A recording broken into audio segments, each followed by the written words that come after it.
श्री राम नमस्कार। आज है 12 जून 2024। एक नई कहानी के साथ आपसे जुड़ा हूँ।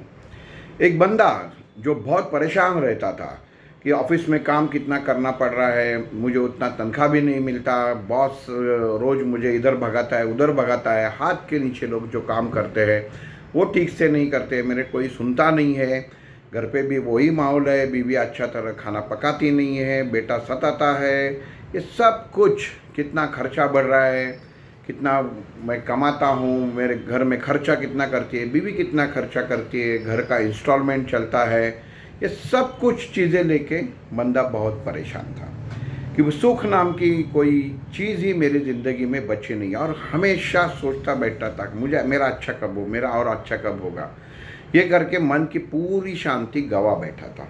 एक दिन घर पे बैठा था, तब उसके छोटा बच्चा आता है और बोलता है, पिताजी मुझे थोड़ी सी पढ़ाई में, ऐसे लिखने में, निबंध लिखने में मदद करो। आदमी पहले से ही परेशान, बच्चे को देख के और उसका गुस्सा बढ़ जाता है और कहता है कि मुझे खाली इतना ही काम है क्या तुम्हें ऐसे पढ़ाने का, जाके देख लो तुम्हारा।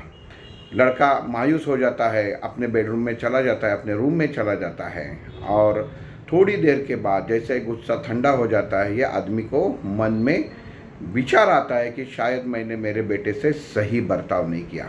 और जो बेटे के रूम की तरफ चला जाता है और देखता है कि बेटा सो गया है और जो उसका नोटबुक है उसने चेहरा ढका हुआ है। उसके फादर, जो ये लड़का था, आदमी बंदा था, वो बेटे का वो नोटबुक उठाता है और देखता है कि क्या लिखा है बेटे ने। उसने मुंह पे लेके सोया हुआ है। तो वहाँ पे ऐसे का सब्जेक्ट दिया था, विषय दिया हुआ था कि ज़िंदगी में पहले बुरी लगने वाली चीज़ें, बाद में अच्छी लगने वाले चीज़ें, ऐसी 4 चीज़ें लिखो।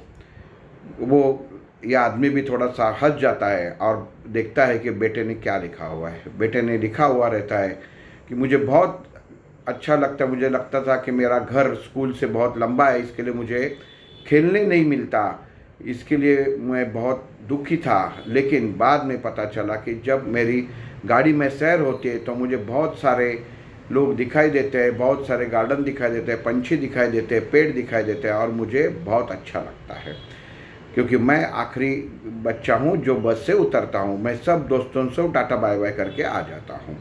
दूसरी बात वो लिखता है कि मुझे बिल्कुल कड़वी दवा अच्छी नहीं लगती, क्योंकि जब मुझे कोई बुखार आता है तो पीने में माँ मुझे फोर्स करती है, पापा फोर्स करते हैं, लेकिन बाद में जब उससे बुखार उतरता है तो मुझे लगता है कि मैंने उस वक्त कड़वी दवाई नहीं पी होती तो आज मेरा बुखार उतरा नहीं होता, इसके लिए मुझे वो भी चीज़ अच्छी लगती है। तीसरी चीज़ वो लिखता है कि मुझे मेरे पापा खामोखाम डांटते हैं, लेकिन मुझे पापा अभी भी, मैंने उनको पूछा कि ऐसे लिखना है, उन्होंने मदद नहीं की, लेकिन मैं मायूस नहीं हुआ क्योंकि मैं जानता हूँ पापा थके हुए रहते हैं, लेकिन पापा ही मुझे छुट्टी के दिन चिड़ियाघर लेके जाते हैं, बहुत सारे चॉकलेट्स लेके देते हैं करके। आखिर की जो लाइन है वो देख के ये आदमी रोने लगता है और देखता है कि मेरा बेटा है, लेकिन उसका विचार कितना पॉजिटिव है, विचार कितने पॉजिटिव है।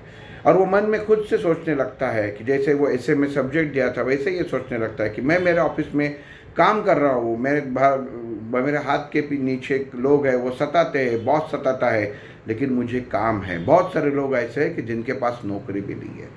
वो वही करता है कि बीवी दिन भर काम करती है और काम करने के बाद, घर का काम करने के बाद मुझे खाना परोसती है, फिर भी मुझे शाम मेरे साथ घूमने आती है। बिल्कुल मैंने इसका नज़रअंदाज किया कि बीवी को भी मुझे थोड़ा सा समय देना चाहिए, उसके ऊपर गुस्सा नहीं करना चाहिए। और बेटे का, जो मुझे इतने भगवान ने सोने जैसा बेटा दिया हुआ है, मैंने उसे नाराज़ करके वापस भेज दिया। ज़िंदगी में मैं बहुत खुश हूँ, मैं इंस्टॉलमेंट भरता हूँ, लेकिन भगवान ने मुझे अच्छी नौकरी दी है, मेरा प्रमोशन तो करता है, ये मैं भूल गया। बस कहानी यहाँ तक ही है, लेकिन कहानी का सारांश ये है कि हम लोग हर समय, हर क्षण केवल अपेक्षा ही करते हैं कि भगवान ने अगर 10 रुपये देते तो मुझे 20 चाहिए, आपको 100 देता है तो आपको 1000 चाहिए, आपको 1000 देता है तो आपको लाखों चाहिए, और लाखों देता है तो करोड़ों चाहिए। इंसान कभी सुखी नहीं रहता क्योंकि उसका मन सुखी नहीं रहता, मन अशांति की ओर खींचाव करता है, खींच जाता है। दोस्तों, सेटिस्फैक्शन, मन का शांति, सेटिस्फैक्शन, समाधान, ये बहुत बड़ी बात है। जितना अपने झोली में है उतना अपने झोली में आने वाला है, ये आप भूलिए मत। और जितना आपके झोली में अगर 10,000 रुपये आना है और उसमें से 8,000 खर्चा होने वाला है तो वो होने ही वाला है। तो ये भी आपको स्वीकार करना चाहिए, क्योंकि ये निसर्ग का एक चक्र है जो भगवान ने, काल ने बनाया है। इसके लिए हर पल पॉजिटिव रहिए कि जो मेरे साथ होता है ना वही अच्छा होता है। भला प्रमोशन के लिए समय जाने दो, वो कोई दिक्कत नहीं है। आपका समय अच्छा बीतने वाला है, आप अच्छी तरीके से तरक्की करने वाले हो, क्योंकि आप पॉजिटिव सोच से जिस दिन चलना चालू करोगे भगवान आपका साथ देना शुरू करेगा। तो यही थी आज की कहानी। कल एक नई कहानी के साथ मिलेंगे। सबका दिन शुभ हो और आज का दिन पॉजिटिव थिंकिंग से जो कुछ है एकदम बढ़िया है, इससे ज़्यादा और क्या बढ़िया चाहिए करके भगवान का शुक्र अदा करके आप काम पे लग जाइए। जय श्री राम।